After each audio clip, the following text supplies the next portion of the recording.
It's an honor for me to introduce our speaker this evening.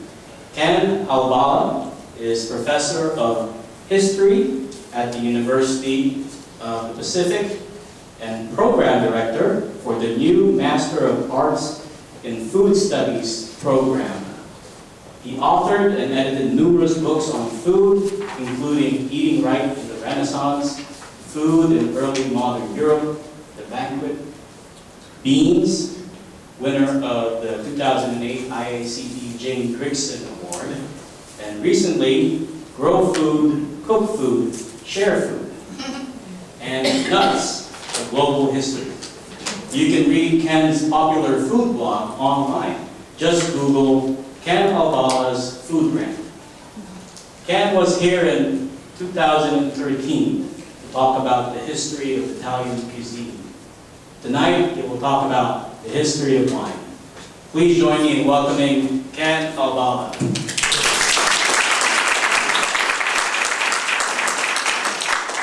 Thank you so much. I realized as I came up to this podium, the copy of the book is sitting here that you're all reading, I hope.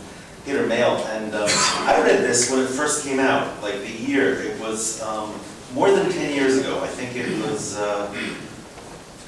2000, somewhere around there. 2004. 2004. Well, the funny thing is, I think I insisted that my wife and I go there right after reading it, and we did, actually. We followed his path that round. I don't know if she knows that, but it was, it's a great book. And I'm going to talk about the history of wine, give you the broadest possible scope. And I have to explain partly that I'm teaching this course right now for a whole semester. So condensing that into an hour is not an easy task, but I'll wing it. It'll be fun. And I'll talk really from the very origins of wine right up until Livermore was founded. I think. Let's see if I can do that.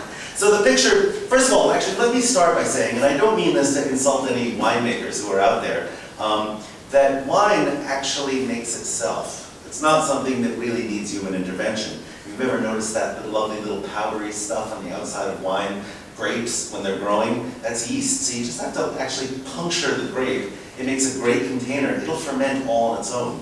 So when we talk about the origins of wine, I think it's safe to say it's prehistoric. It's certainly not recorded, and it probably predates civilization. It certainly predates any domestication of grapes and cultivating of them. People were drinking wine long before there was civilization. In fact, birds like wine also. I know that's a surprising thing, but if a grape gets squashed, a bird will drink it and get tipsy. It likes it. The other weird thing is I think it may be safe to say there's an anthropologist named Richard Wrangham who's been arguing that cooking was actually part of our evolutionary progress, in that when you cook, you make more nutrients available. It gives you the capacity to have a bigger brain space and spend less time digesting your food, having a big gut.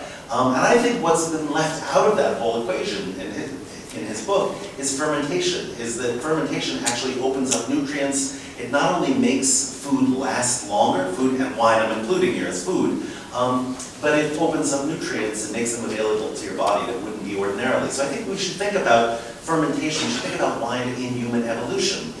And there's a surprising number of arguments being made right now. When we were young, they told us, oh, alcohol will kill your brain cells, and blah, blah, blah. That's not true at all. That's what we're finding out now. And moreover, when you take in sensory stimuli, sort of through the whole day, you'll get 100 different pieces of information and data, and it's really hard to figure out which ones are the really important ones and which ones aren't.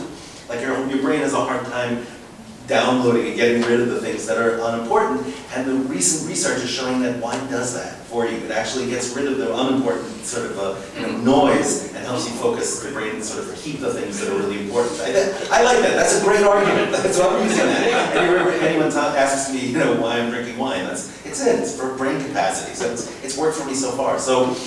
But let's start at the beginning. Where did wine come from? So the Vitis vinifera grape is indigenous to the Caucasus and the Zagros Mountains. So it's in what's today Iran and Iraq, going all the way up into Azerbaijan and Georgia. And this is a picture of Georgia that you can get a sense of the hills, which are very good, obviously, for wine. And this is the place where wine is is the longest continuously made wine. As you probably know, in most of the Arab world, wine eventually is forbidden. I'll come to this later. So the oldest wine is definitely, it's about 5,000 years ago, 5,000 BC, I should say.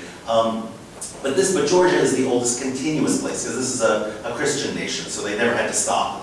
And they still do it basically the same way they always have. These big jars that get buried into the ground, and to keep 55 degrees, they don't bother with caves. And so it's fairly, and in fact you could buy wine like this from Georgia, which is pretty much the same.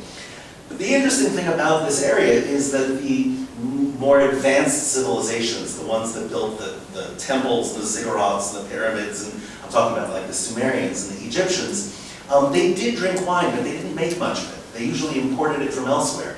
And that's partly because in the hot plains, it was just too difficult to make wine, and you needed to irrigate down there. But it's also that they had much better wine in the hills. They could import it, and it was sort of a symbol of class. The wealthier people drank wine, while the vast majority of people, you wouldn't think about this about the Sumerians and Egyptians, but they drank beer. Beer is really the first major drink of civilization. Wine is older. And it's funny that when we think of civilization, we think of wine and connected to bread culture and government and writing systems. But really, wine is older than that. Beer is the one that's usually associated with civilizations, and wine is something that's brought in. They imported it, and it's just for the wealthy. And I want to focus on that throughout this talk because wine, as you know, is a marker of social status, right? The more expensive wine you buy, the more you say about yourself. And I think when people buy wine, they choose to make a statement about themselves. I mean, why do they have wine that smells great, that's 7 deadly sins, or says something like lust or avarice? It's people think it's kind of cool, and wine sells by the label as much as it does by the contents.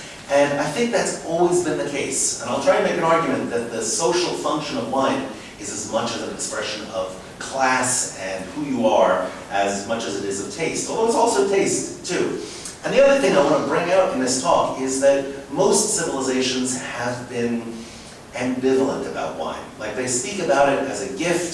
Sometimes it comes from the gods, sometimes it's a human invention, and it's usually spoken of in good terms. Physicians, we'll see, always spoke about it well. But there's also a danger lurking underneath, and so there's a kind of ambivalence that leads cultured people to control its use, to tax taverns, or to limit its use, or to use it ritually. And I think that's the most interesting, is when wine gets used in a ritual, it means it's subscribed, it's used communally, and it's not something you do at home by yourself, or it's done for a very specific social purpose. And I'll give you lots of examples of these. So let's start with the first culture that I think is the most interesting about wine, are the ancient Greeks. Actually, this is the wine being made still in Georgia. Just to give you a picture to show you that they do it pretty much the same way. All this gets filled in with earth later. And they're big containers, really big. So let's start with Greece. And Greece is partly, its whole economy is predicated on wine. Greece is actually, the vast majority of it is mountainous, which means that they can't really grow a lot of grain. They can't support a very large population. So it means that they tend, from an early date, to send out colonies. The Athenians made colonies up the Black Sea in what's today the Crimea, which seems sort of surprising. Russia and Ukraine have Greek colonies, but absolutely. They were also colonies in the other direction. So Sicily, southern Italy, what became Massilia in Provence, where Peter Mayle is writing about, Marseille, that's a Greek colony. So Saguntum in Spain. So they end up going really far out, partly just to find places to grow grain and transport it back into Greece, these daughter colonies, so to speak. But the other thing is to take wine the other direction and sell it. And the Greeks got really, really good at transport, and they tend to be, you might know, sort of getting around Greece is also very difficult. It's mountainous, and the whole northern half is disconnected from the southern half, except by a little isthmus, and it's hard to get from one side to the other. It's why it really doesn't unify politically early on. But it also means that they get really good at trade from a very early day. And they get good at making wine that will last in amphora for trade, meaning that it's higher in alcohol, it's slightly sweeter, and they figure out a really ingenious way to prevent the wine from evaporating, is they melt resin into the amphora. It's a resin that you probably recognize the name. In fact, it's mastic. It comes from a lentisk tree. It has this lovely kind of piney, resiny flavor to it. You can buy a mastic flavored wine. Greek retsina is what it's called. But the original purpose is to seal off the container so you can ship it. And I'll show you pictures of the amphora in a moment. But even before then, the Greeks had this very strange festival to wine. This is Dionysus. You didn't recognize him immediately. He's the god of wine. He's usually pictured with a band of ivy around his head, and he's carrying a thyrsus, which is this big sort of wand. And he goes into the forest, and he takes people with him on this sort of mystery cult. And the whole idea is that while they're there, the people get blind, stinking drunk. Okay? That's part of the whole thing. It's not just a little wine, picnic with sips. It's an ecstatic experience. And the word ecstasy we tend to use in a very specific context. It actually means, stasis means you're in your place in Latin. Ekstasis means to be taken out of your place. It means you kind of lose your selfhood. And if you think about it, the way we sort of go around every day is we have a certain space around us. We speak to people in a certain way so as not to offend their space. And what's strange about drinking is that it breaks down that space. You get closer to people than you would normally physically and also emotionally, and you could say sort of communally. Is there something odd about what alcohol does to us? And I would argue that we may have even evolved to take advantage of this. Is that groups that didn't cohere, didn't reproduce at as great a rate, they didn't protect themselves, they didn't succeed as cultures in a way that those who used wine kind of understood their tribal identity better. That because they had these ritual times when they came together and they broke down those barriers. They felt they not just got tipsy, but they communed in a way that's not just a drinking party, but it's actually a time when you lose yourself. You become one with the group, and you froth yourself into this weird frenzy. Okay? It's not a holiday party where you just blow off steam. It's actually a religious rite. And for the Dionysian cult, these people believe that when they drink the wine, they are actually consuming the blood of the god. That it becomes part of them. Okay? This should sound a little familiar to you. Okay? And these kind of drugs, they're called entheogens. That means it's something in which you take in the god, you become part of the god, and everyone then is partaking of the god and becoming one. We use the word communion, but that's really exactly what it means. It's not just that you're communing, it's you're becoming a community by doing it, because you're breaking down those weird inhibitions and you're going a little crazy. Now, when I say that, I mean really they went crazy. The Maenads, the female followers of Dionysus. This is a modern painting. This is Bouguereau. You know who he is. There's a wonderful painting in Stockton by him. He's so identifiable. And it's very sweet, and there's naked people jumping around. But in the original one, this is 19th century painting, but the original one, the Maenads would strip their clothes off, run through the woods, grab a deer, rip it apart with their bare hands, and eat it. And it was supposed to be violent and ecstatic and irrational. Dionysus is also the god of loss of reason, and he's also he's androgynous. He's not male or female either, which is even weirder. The weird way he was born. He was born in the thigh of Zeus. He was not born of a woman, which is another weird connection to Christianity. His mother was killed, and Zeus took him and put him in his thigh to hatch, as it were. Very strange story. But why would they do this? Why would this completely rational society have a day when the people could go absolutely berserk? It seems sort of dangerous, in our minds. We like to have control over things. I think there's a theory which is I think stands to reason here, is that if you have to sort of knock down all of your instinctual urges. And this is a very Freudian reading, I admit. But imagine that there are things which you would like to do instinctively. Pummel someone over the head, run naked in the woods, grab a nymph and run off like a satyr. Those are things that civilization tells you, you must not do that, right? Because we have laws, we have ways of behaving, and you constantly, every day, have to sort of knock down those instinctual urges that are part of us. You can't get rid of them. And there are ways to do that. You can sublimate them with art, you can can look at, violence in literature and then sort of say, now I feel better when you walk away, have this sort of cathartic experience. But one of the ways is to have one special ritual day when you go crazy, where you literally, and this kind of serves as a safety valve, so for all those things that are bubbling up inside of you and make you want to go crazy, you have one day when you actually get to do it. Now, presumably nothing goes really wrong on this day, but it means that the next day, everything goes back to the way it was. And it actually strengthens the whole social structure because you have that one day ritually prescribed. You're not supposed to do it any other day, but it's the one day when you can get really, really drunk and go crazy. And I'll come back to this point because there's other festivals like this that don't seem maybe to make sense, but they are, this one, in fact, is a time when you can be not yourself. The rest of the year, you have to be you have to obey the law, you have to do what you're supposed to, but here you take on another character, you take on the god, you take on that another persona. And I don't think it's coincidental that out of these Dionysian rites grows another kind of art form where you take on the character of someone else, pretend you're someone else. Theater comes directly out of this. So the plays of Antigones and Sophocles and all those, they're celebrated at the Dionysian rites. So if we didn't have wine, we would not have theater. Okay, remember that. That's an important part of the story. So, but the other thing about the Greeks is they did like to drink. They did not drink with their dinner, which is sort of weird. They drank after dinner. They would have dinner and then they would retire to a separate room. Only the men, the wives and females would generally go somewhere else. And this is called, you've all heard of this, it's a symposium. I hate to say that Plato gave the symposium a really bad name, but he did, because it's a bunch of, there's one drunk guy there, but everyone else is really rational, and they end up philosophizing and thinking about universal concepts, and that's not your typical symposium. Much better view is Xenophon, where people go a little nuts. And so your typical symposium involves naked flute girls, like this one. Actually, there's another, there's a really naked one.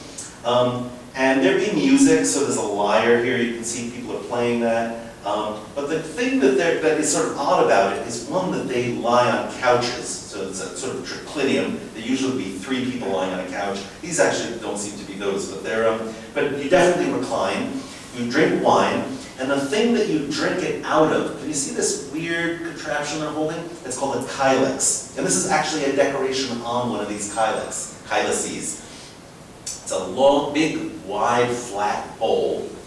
Very easy to spill on. You actually made one once just to see what it would be like. And it has 2 handles on it. When you drink it, you've got to pour this very carefully.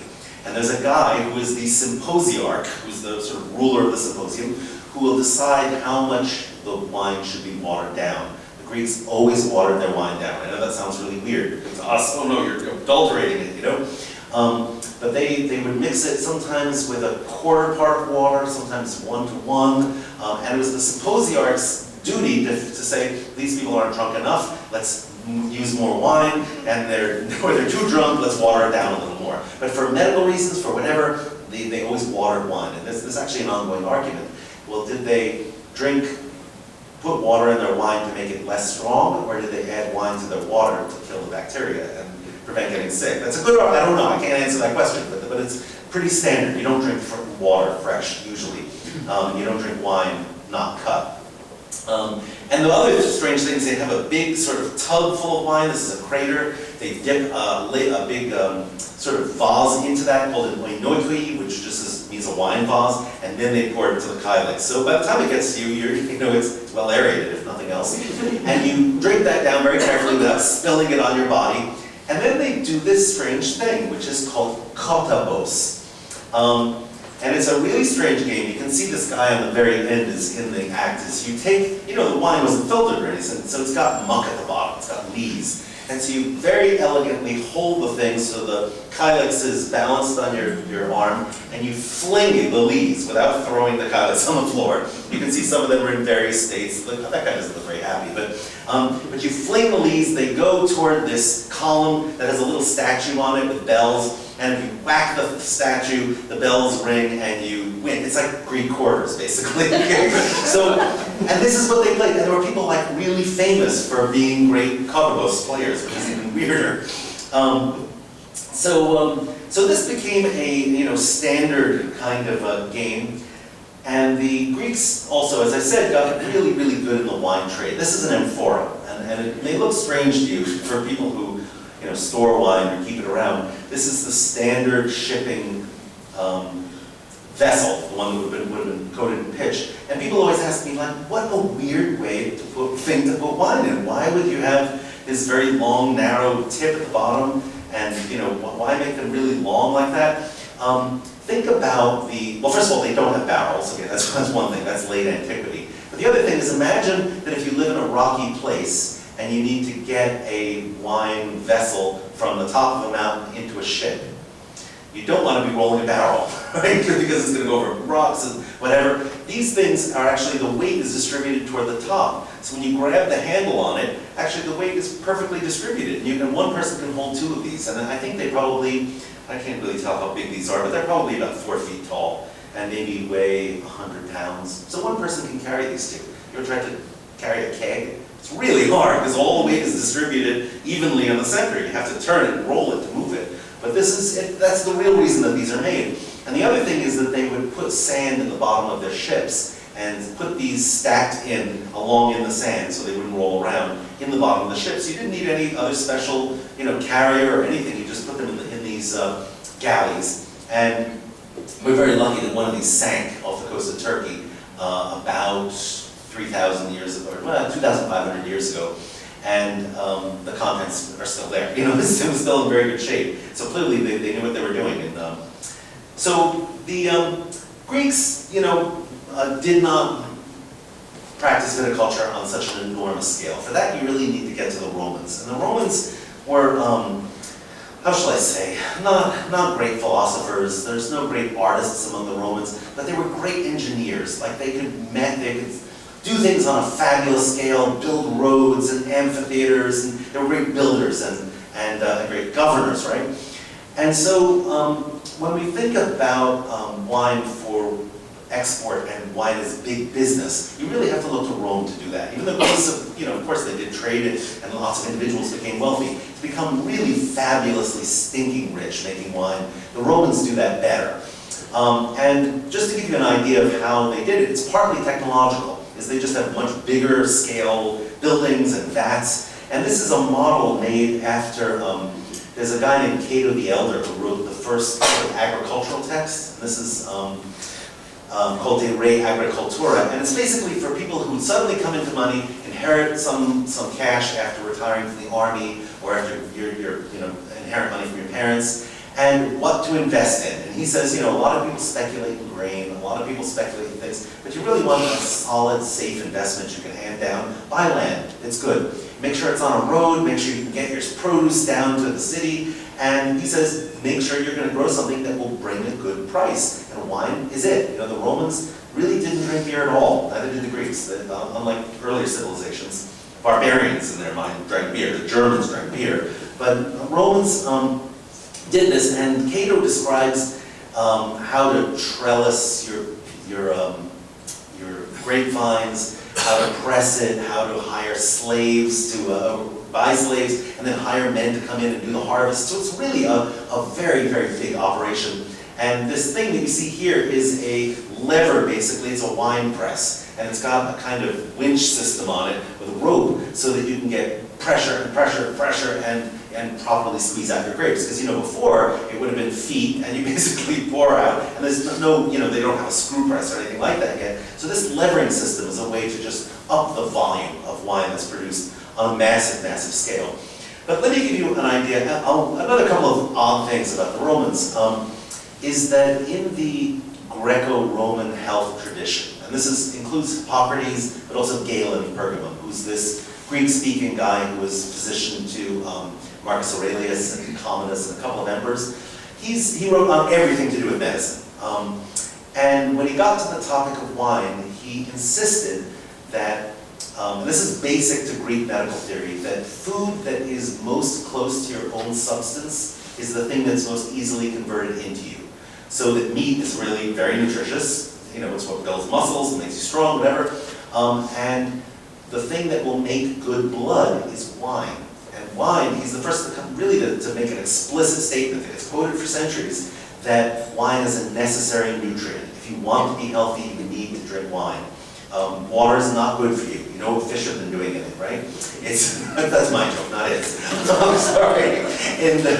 But let's stick with that, because it's a medical argument that will last right down to the present. Is wine good for you? Are a couple of glasses good? Or more than that good? You know, it's not polyphenols and antioxidants they're arguing about, but he's definitely making a health argument. And I just want to plop him here, because this is where he goes chronologically. The other thing the Romans loved to do, and this is going to sound strange, is they did what we would call adulterate wine.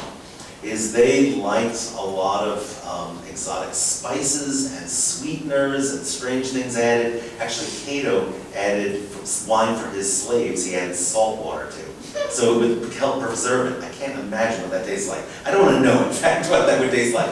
But the wine, what we would call adulterated, or let's be polite, it's spiced wine, really, was really a kind of way to show off your wealth. Because remember, the Romans had trade links that went all the way out to China. The Han Dynasty is contemporaneous across the Silk Road. So if you could get cinnamon, that's a really expensive spice, really worth a lot of money.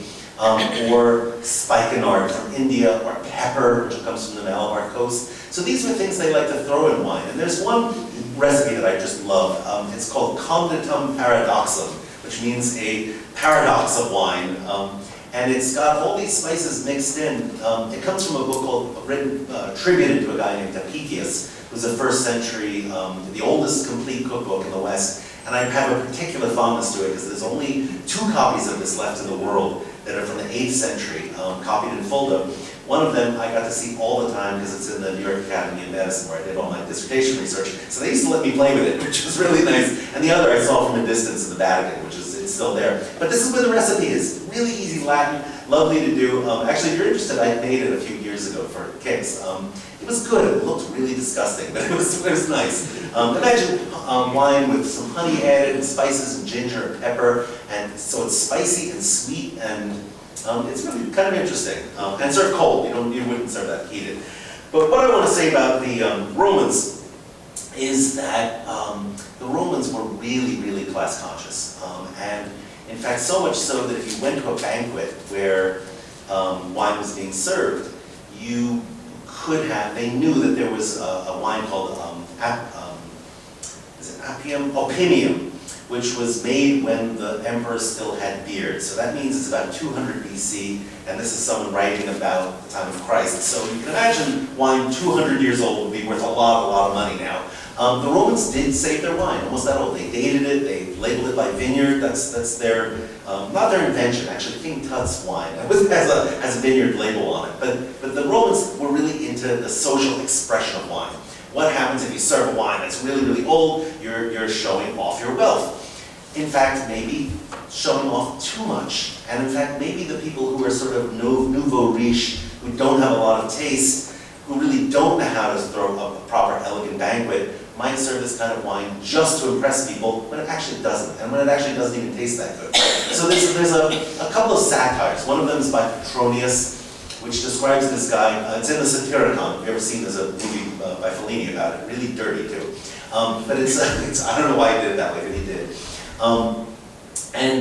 It's about this guy Tremolo, who was once a slave, who buys his freedom, works his way up to being really, really wealthy, and then decides to throw a banquet, and he makes a complete fool of himself. Just everything is tasteless. He serves dormice. You know what dormouse is, right? It's a little mouse that's, the Romans fattened them in little jars called the gliraria. And then these were roasted and poured with honey and sprinkled with poppy seeds. And these come out on a bronze donkey and on a tray hanging from his mouth. It's really in bad taste. And he serves things like flamingos' tongues and sow's wounds and things that are actually in the cookbook by Apicius, I should mention. But the point is that he says everyone's having opinion now, and he doesn't know what he's talking about. It's very clear. Any reader who saw this, he says, he makes an incredible faux pas. And that's the whole part of it, is that the author, Petronius, was trying to warn people that if you're not to the manner born, you're going to make a real fool of yourself, and don't pretend to be what you're not. There's another satire, which I think is equally as interesting, is by Juvenile, in which there's a whole slew of people. The people who are the host serves himself really good wine, and the people who are in the back, who are sort of invited, drink junk. Some really bad wine. I mean, imagine doing that, inviting people and saying, I'll give you the good wine for myself, and you can have the $2 junk. It's really intended to insult them. And in the satire, Juvenile tells his friend, don't go to banquets like that. You don't deserve to be mistreated. Come to my farm, and we'll have eggs that are freshly laid, and we'll slaughter a lamb, and you'll taste what really good food is like, and I have great wine there that's fresh and not pretentious, and it's rustic, and the farmer makes it, but it's really good. So just to get a sense that for every time there's this really, really effete socialist, aesthetic of really expensive aged wine, someone else will just say, that stuff doesn't taste so good. I really prefer the simple, ruddy wine that I can get from the country. And that's kind of, in a way, a higher sophistication. I think that's what's going on with Peter Mayle, in fact, because he's not really into really, really expensive wine. He's into the good, simple, rustic stuff. And it's in the wake of a lot of food snobbery that he writes that. And I think that's why it's so appealing to us, right? So let me move on, just to a couple of other cultures, and I'll drop in and say whatever I can about them. As you might know, the ancient Hebrews attribute the invention of wine to Noah, right? This is after the flood, after the ark lands in Mount Ararat, he comes down, sacrifices a bird, and then plants vineyards. So which is weird. Remember, Adam and Eve don't eat meat, they're fruitarians, in fact, they don't kill to eat at all. Noah's a little different, and he does eat everything, and he plants the first vines, and I think the interesting warning is he gets really drunk. He gets naked. I don't know why he takes his clothes off, but all right, he gets drunk and naked. And one of his sons, Ham, comes to him and finds him, and he banishes him. He's so embarrassed, he says, get out, and I never want to see you again. And his other sons walk backwards with a cloak and then cover him up. And poor Ham, he becomes the father of the Canaanites, who were the ancient Hebrews' enemies, of course. This is the way they justify, I guess, taking over. But it's a weird kind of start, because within Judaism, there are many places where wine is ritually prescribed. For example, on Passover, you have to drink 4 glasses of wine. That's a lot. That's even enough to make me tipsy. And there's wine every Friday night. For the Kaddish, you drink wine. And what the point of wine is there, and I think this is through all cultures, is when you make a deal with someone, you drink wine, you toast them, right? You toast them, says, I'm really telling the truth, I'm not fooling, I'm not ripping you off. You drink wine means you made a pact. It's like shaking hands, right? What you do on the Kaddish, what you do on Passover, is you're making a pact with God. You're saying, I'm promising, he doesn't drink wine, he doesn't have a body, but if you make a sacrifice, you burn the food, and he smells it. And God, all throughout the Old Testament, loves barbecue. The smell just he wants offerings, but he can't eat it. It's a shame. But in any case, sorry, I'm being blasphemous. I expect at any given lecture that I'm just going to be a thunderbolt, and I'm just going to be gone. But it's all right. It hasn't happened yet. So, Noah is a warning, but throughout Judaism, there's no prohibitions against wine. And in fact, the wine poetry in the Old Testament is lush and gorgeous. I mean, the Song of Songs is just this wonderful, fragrant perfumes and dates and raisins and drinking wine out of his girlfriend's belly button. I mean, it can't be a metaphor. It's just magnificent poetry. Read it sometime. It of course, does not come even vaguely close to the Rubaiyat of Omar Khayyan. But I'll get to that in a moment. Let me talk about Christianity, because it is in a way consciously different from Judaism in that, the kosher rules are all abrogated and you don't have to get circumcised anymore, things like that. But I think the early Christians, as you probably know this, is that wine becomes the central ritual, the central sacrament of the whole religion. It becomes a necessary thing for salvation, at least up in it is, of course. That's why there are vineyards here, right? When the missions came, they had to plant vineyards to provide wine.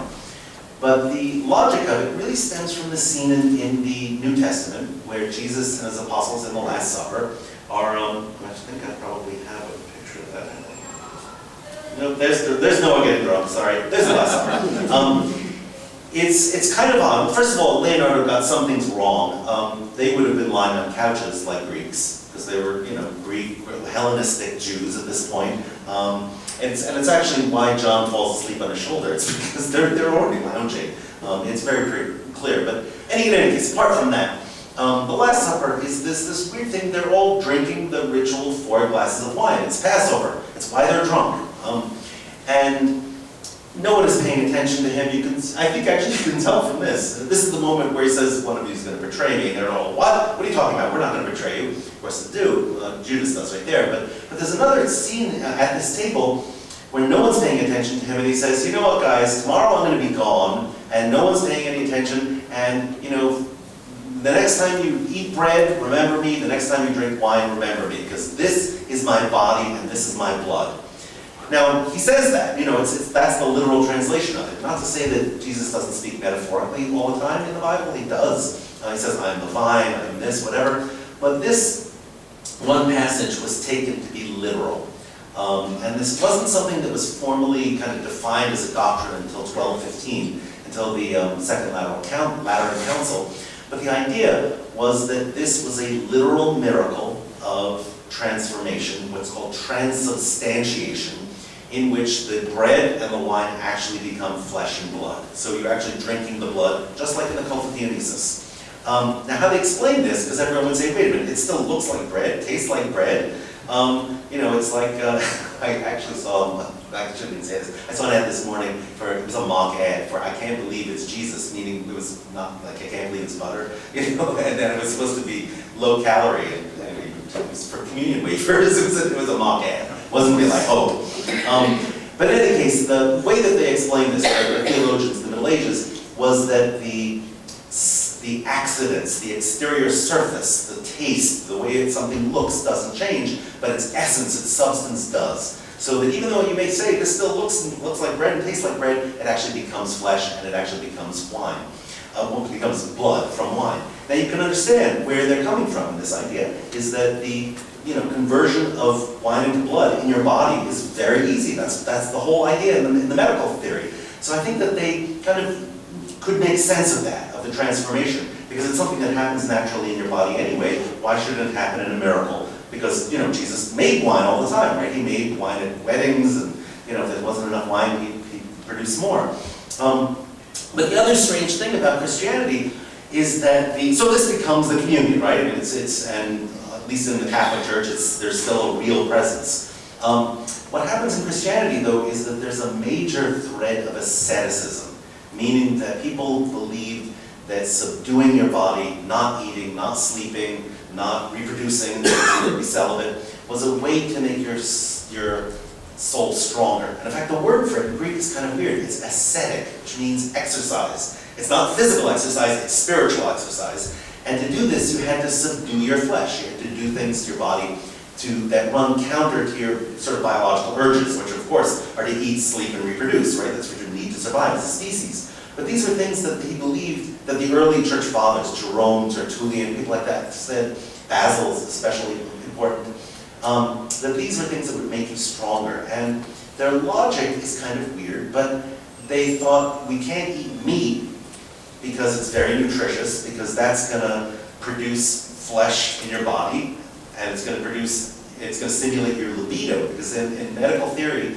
the excess nutrition in your body either gets stored as fat or gets turned into sperm. And that's in males and females. Galen thought both have sperm. Don't ask me why. So the logic for these early monks and ascetics was, if we avoid meat, we will be able to stay celibate, because our libidos won't be stimulated and we'll be perfectly fine. So that's why vegetarianism comes in among these. They can't be permanently vegetarian, because actually all food is good in the New Testament, but they fast for long periods. And fasting means avoiding meat. And fish is okay, because fish, it's not a taxonomic question. It's really the fish are cold, and so they're not going to heat up your libido and make you aggressive or horny. But the other question is wine, because there's the sticking point. Because wine is really nutritious, and if you drink wine, your body's going to get hotter, you'll be well nourished, you'll become dangerous, right? Not just a little irrational, but it will literally stimulate your libido, according to their medical theory. So a lot of these early ascetics said we can't drink wine, and there were actually sort of really, really intense about it. Some of them would intentionally punish themselves. They put a bottle of wine in front of them and just sit there for days and say, I'm not touching that. Even though I'm really thirsty, I'm gonna let it sit there just to punish myself. So they're a little odd, admittedly. And eventually, when monasticism becomes institutionalized, they realize there's no way we can keep wine from people because A, they need it, and the water's not safe, but also everyone drinks wine. That's the common beverage. And it's really interesting when St. Benedict addresses this question. You know, St. Benedict, he was Monte Cassino was his, that sort of sets the model for all Western monasticism. It was destroyed in World War II, actually. It's south of Naples. His body was not actually destroyed. It's in the Loire Valley, which is amazing. But anyways, St. Benedict said, well, we know we can't keep wine away from monks. They're going to drink it no matter what happens. And so we might as well at least set a rule for them. Here's a nice little monk drinking on his own. And he said, let them have at least a hamana and a half of wine. So it's about 8 to 10 ounces of wine a day. It's a glass and a half, 2 glasses maybe, 2 small glasses. And if it's a special occasion, maybe they can have more. If they're sick, well then, okay, then they can have even more. Because you remember, there's a place where, I think it's Paul tells Timothy, stop drinking water. You know, take a little wine for thy stomach's sake. Meaning it's medicinal, it's good for you. The water is going to be bad. It's going to give you a cold and make you phlegmatic, and you really should be drinking wine. So there's justification for it. And it's funny how monasteries and monks get a sort of reputation for being tipplers, right? Remember Friar Tuck? I mean, it makes perfect sense. Ironically, here's just another medieval winemaking scene. So let me say just a word about Islam, because this is sort of paradoxical and interesting. Because early in the Quran, there are many passages that praise wine, and Muhammad himself actually drank it on many occasions. And there's a strange little scene that happens. He's at a wedding, and everyone starts to get rowdy, and there's an argument, and they don't really have any sort of protocol. It's not ritualized in a way that if there's a ritual, then you know how to behave when you're drinking, and nothing goes wrong. Here things go wrong. Someone gets in an argument, picks up a bone off the table, whacks someone else on the head. Muhammad sees this and says, oh my God, we have to get rid of this stuff. This is just not good. So he forbids alcohol completely and says this is banned for all devout Muslims. Now what's interesting is that the sects of Islam that follow strictly the Quran and want their religious leaders to be political leaders also, and want to be descended from Muhammad, from his family, still stick to that. So if you go to a place like Saudi Arabia or Iran, you cannot buy alcohol. It doesn't exist there, which is really ironic. Iran is the Zagros Mountains are where wine originated. You can't buy it there anymore. But the other irony is that in more secularized states where the political leaders are secular, they do have wine. It's Turkey, they make great arak, they grow wine there, they always have grown wine and never stopped. So there's this very odd ambivalence within Islam, or let's say it's a sectarian divide about who can drink wine and who can't. But the irony of all of this is that the height of medieval Muslim civilization, it's Baghdad. Baghdad is a brand new city. It's the Abbasid Caliphate. It's think of genie in the bottle and flying carpets and Sinbad and the sailor and all that stuff. That whole thing, that's Baghdad in the 9th, 10th century. There appears a poet named Omar Khayyan, who you've probably heard of, the Rubaiyat, which is, it's a fabulous poem. Most people have read it in the Fitzgerald translation, which is very 19th century Victorian, decadent era, sort of Oscar Wilde-ish kind of version of it, with beautiful illustrations also. And I think it's kind of loose and liberal in a way that you don't really get a sense of what Omar's talking about. There's another translation by Graves, which I like better, even though there are a lot of people who don't like it. But it gives you a sense that it is really this magnificent poem to not just wine, but drunkenness. And in his mind, he said we shouldn't water down the phrases in there, because what it really means is and actually Omar was a Sufi, he was a mystic, is that he's not actually talking about wine at all. He's talking about a mystical experience, and that it's like being drunk, that you just get totally subsumed, that your senses get lost, and you become sort of immortal with it. I'm not sure that that's really what he meant, but I don't have time to read out of it, but take a look at Omar Khayyan at some point. About half the whole book is just a praise to wine and filling, a loaf of wine, a jug of wine, a loaf of bread, and now. That's from the Fitzgerald translation of Omar. So let me go on and talk about the Renaissance just briefly. This is my period. Oh, sorry, that's an illustration from the Fitzgerald. Just to give you a sense of what it's like. Maybe I can make it a little bigger so you can see what's going on there. See a little skull grabbing a wine glass out of the monk's hand or something like that. It's really lovely. So this is Caravaggio. It's Bacchus again. And the Renaissance is really a revival of classical antiquity, Greek and Roman. Bacchus is Dionysus, so the same thing. And he's supposed to be androgynous. He always looks like a Japanese Mikado to me or something. I don't know how Caravaggio could have figured that out, but you notice he's holding this very elegant Venetian glass. That's the style of the time. But the interesting thing about this period, and I'll skip over, the medicine is revived. There's a whole huge argument about whether wine is nutritious, whether it breaks a fast, whether it's dries your body out if you drink too much. Really, really interesting medical discourse about wine. But the thing that really interests me is its ritual use again. This is Twelfth Night. And you may know that 12th night is January 6th, so it's after Christmas. Christmas starts at Christmas, and then the 12 nights after. And there's a ritual in which a pie comes out, and a person gets, inside the pie is, a cake is a bean, and whoever gets the bean gets to be the king for the day. And he has to drink completely, utterly, get totally smashed. And it's very much like the ritual subversion in the Dionysian cult.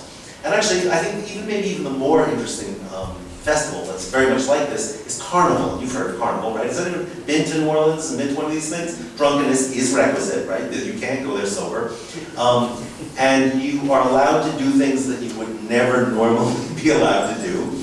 It's a time to mock your superiors, right? Make fun of everyone. You're masked, so it gives you a kind of anonymity. Even if it's a pretended anonymity, you can do things you wouldn't normally.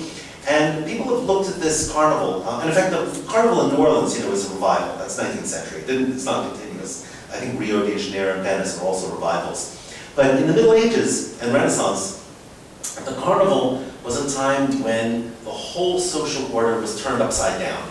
Is that the people who were the lowest got to be king. There were mock trials to make fun of lawyers. There were mock weddings to make fun of your local priest. And everything kind of was, for this one day, a backwards day. You had to eat up all the meat, because during Lent you couldn't eat any meat, right? So it's all the butter. So in Britain it's Shrove Tuesday, it's Pancake Day. So everybody eats tons of pancakes with butter and everything. And at the end of this huge sort of feast of mockery and meat fest, and sometimes they get violent too. There's a ceremonial battle between Carnival and Lent, and Lent is always a figure with a thin little guy with a herring on the end of a pole, and of course Carnival has carrying sausages and big phallic-shaped things, and Carnival has to lose, right? Because at the end of the whole thing, Carnival's defeated, Lent gets to win, and then there's a 40 days of no meat. But think about what it does. It draws people together communally.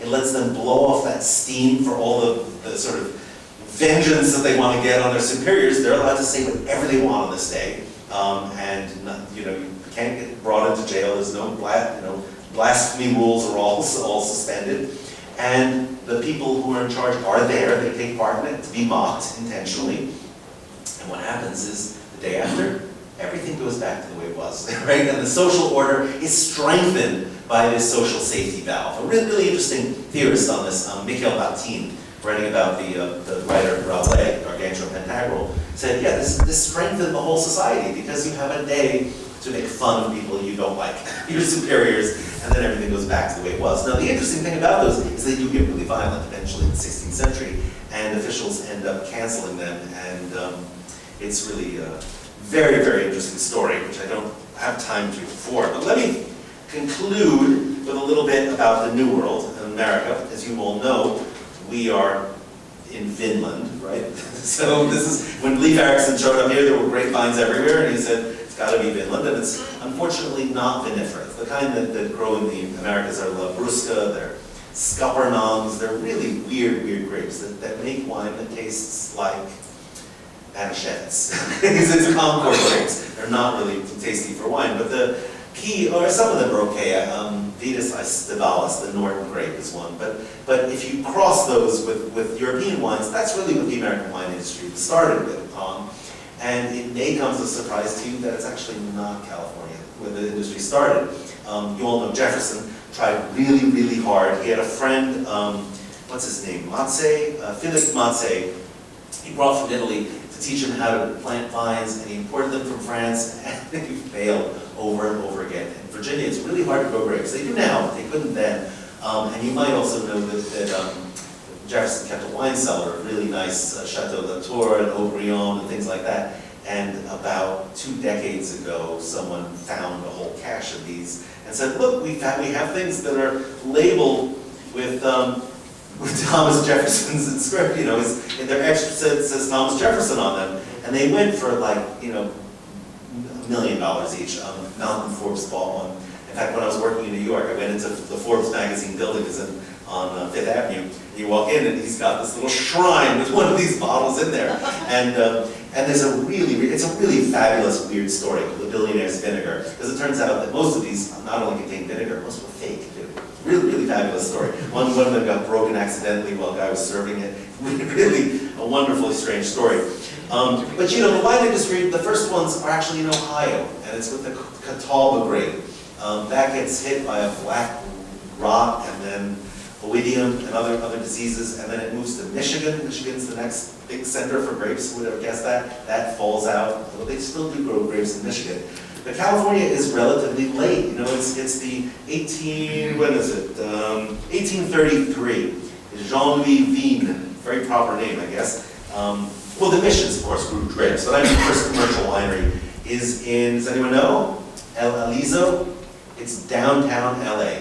That's where it was. And this is a drawing of it. It's covered in buildings. The last time I was there, a friend of mine took me to the spot. I said, it doesn't look like you could grow grapes here. But apparently you can. And as you probably know, Mariano Vallejo is the one who really took over a lot of the land when the missions were secularized, but thought that wine would be a great business to have in Northern California. So he kind of starts it, but the person who's usually credited as the father of the California wine industry is Anton Harasti, as you probably know, founded Buena Vista Winery in Sonoma.